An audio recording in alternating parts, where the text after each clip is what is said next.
So hello and namaste everybody, welcome back to my channel.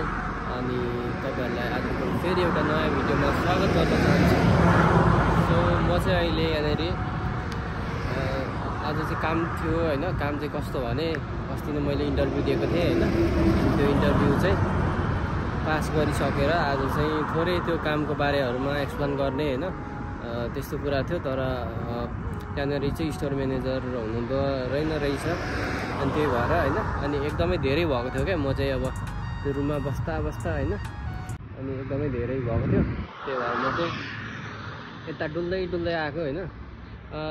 मलाई चाहिँ हैन यहाँनेरि यो म बस्ने ठाउँ र उता हाम्रो ठाउँ नेपालको चाहिँ एकदम मौसमहरु चाहिँ ठ्याक्कै उस्तै लाग्यो क्या। टाइमहरु चाहिँ जे होस् अब टाइम डिफरेन्स भनेको 3 घण्टा 15 मिनेट छ जापान र नेपालको।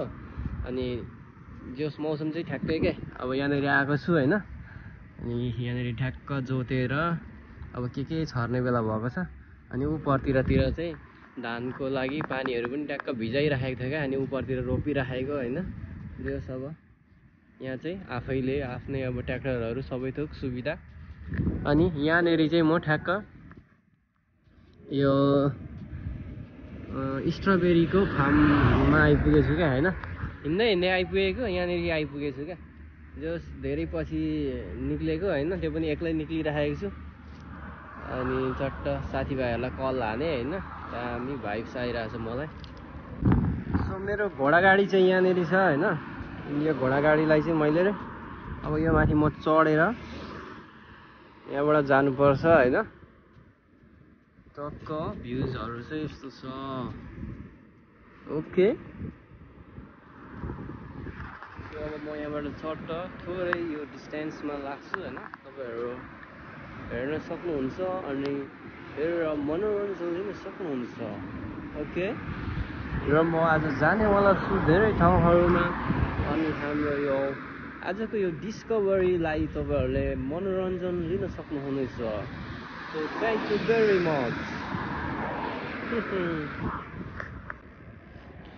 सो फाइनली गाइज म चाहिँ गाउँतिर छिरिसकेको छु हैन। अनि गाउँको भाइब्समा म चिलमा हिँडिरहेको छु। अनि प्रोबेबली मलाई यहाँको मान्छेहरुले सोचिरहेको होला यो को नयाँ मान्छे आयो। अच्छा यो अजीब चराचुरुङ्गी पनि नदेखिने क्या। अब यो ठाउँमा त हेर्न यो गाडी कस्तो हुइकेर आएको। यसलाई डर भर भन्ने छैन। अब खासमा चाहिँ मै डराउनु पर्ने हुन्छ हैन। किनभने भरे उडाइदियो भने त गाह्रो छैन त मलाई। कसले उठाउने मलाई यार। कस्तो दामी हेर्नु। सफा पनि के साह्रो सफा पारेर जोतेको यार। एउटा झारसार केही छैन। औ साला कहाँ आइपुग्यो यार। नजिकै छ पहाड फेरि उफ्के। हाम्रो घर चाहिँ यहाँनिर हुनु नि। कति मजा हुन्थ्यो मजा।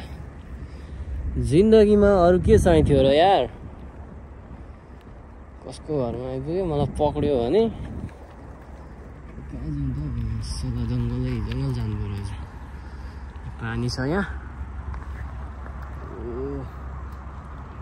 यो स्मेल हेर न। यो गाउँ छ यहाँनेरि अर्को।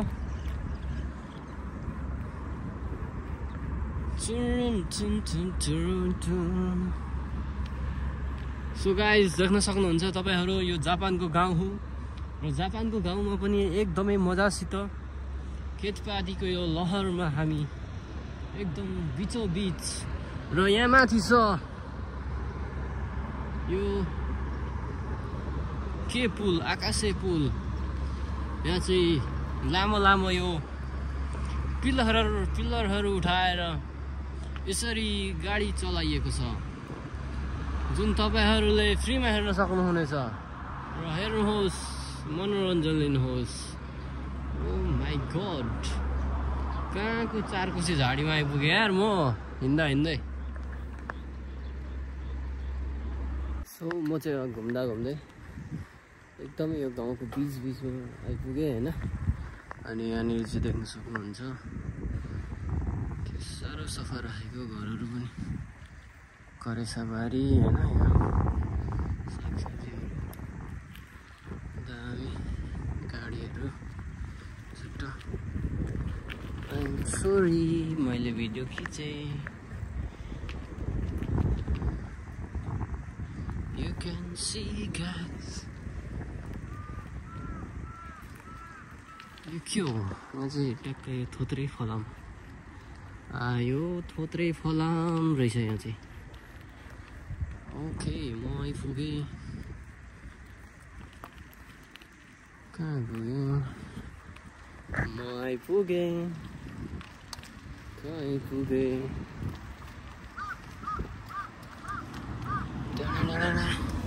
ए उकालो बाटो कस्तो डरलाग्दो हो ओ माई गॉड चिसो भयो जिउ नै यहाँ आइपुग्दा त ओहो रहेछ है क्या आज त मेरो हात देखियो क्या यो चाहिँ मान्छे राखेको हो क्या मतलब यस्तो चाहिँ होइन तपाईँहरू देख्न सक्नुहुन्छ यो जुनसुकै ठाउँमा पनि चट्ट यसरी राखेको हुन्छ यो चाहिँ अब यहीँनिर राखेको त होइन होला त्यस्तै चढाएको मतलब त्यस्तै हो होइन ओ माई गॉड दामी ठाउँमा आइपुग्यो होइन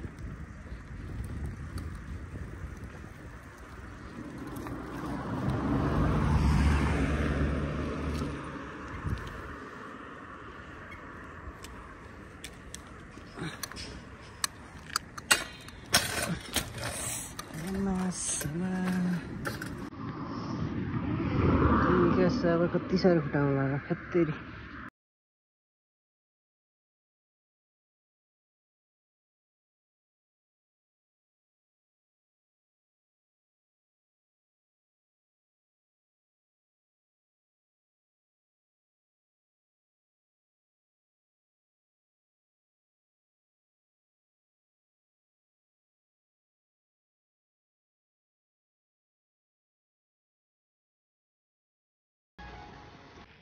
सो म चाहिँ निकै यता आइपुगेँ क्या होइन अनि कति ओर आइपुगिसकेँ अनि त्यही भएर चाहिँ अब यहाँदेखि चाहिँ मलाई फर्किनुपर्छ जस्तो लागिसक्यो होइन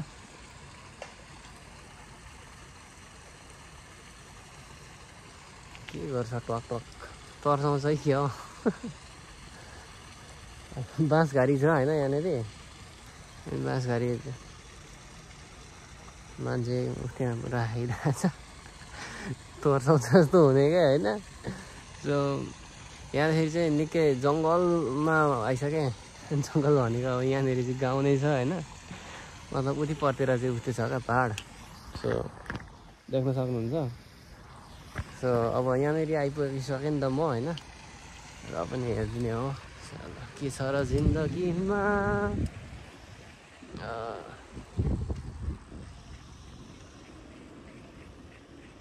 किम्बुको बोट हो कि के को बोट हो क्या यो गाइस पागल जस्तो हिँडेको छ है यसरी किरा आएको आँखामा तेरी यहाँसम्म आइसक्यो होइन अब हेर्ने हो नि रात पऱ्यो भने चाहिँ होइन भरे फेरि हराइरह्यो अन्त है हराइ हुन्छ कहाँ आइपुग्यो यो के को फ्याक्ट्री है धेरै आइसक्यो क्या म यहाँ मतलब यो ठाउँमा ओरा धेरै ओरा भयो अब चाहिँ म फर्किन्छु मलाई कहाँ आइपुग्यो जस्तो लागिसक्यो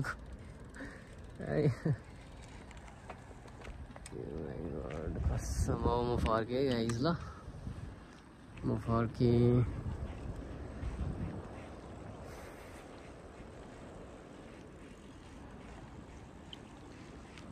एक्लै है अब हेर न मेरो कपाल लामो भइसक्यो अब यो कपाल चाहिँ हल्का पाल्ने हो क्या तर कपाल लामो राख्दा चाहिँ मलाई सुहाउँदैन कि जस्तो पो लाग्छ खासै होइन चट्ट छोटो हुन त लाउरे हुनु मन थियो चाउरे भइयो होइन जापान किन आएको चाउरे हुनु भन्थ्यो यही हुनु लेखेको रहेछ त के गर्नु होइन त साथीभाइ हो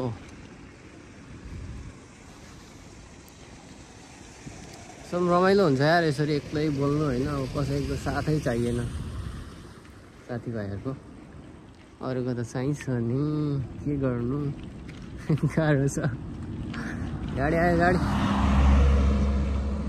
सालाहरूलाई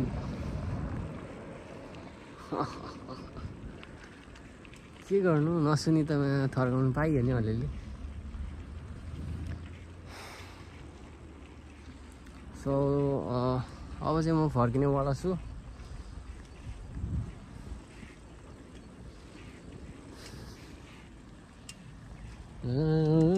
जस्तो एउटा साथी भए लास्टै मजा हुन्थ्यो होला साला कसैको काम कसैको के छ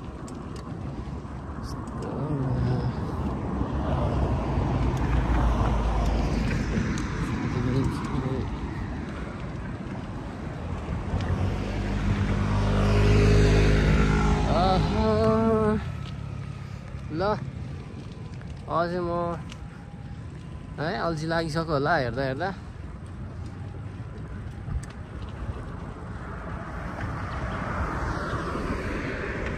मासलाई यहाँदेखि मेरो मोबाइल झऱ्यो भने म दिउँसै पागल हुन्छु सो अगाडिको भ्यू देखाउँछु ल यहाँदेखि गाइस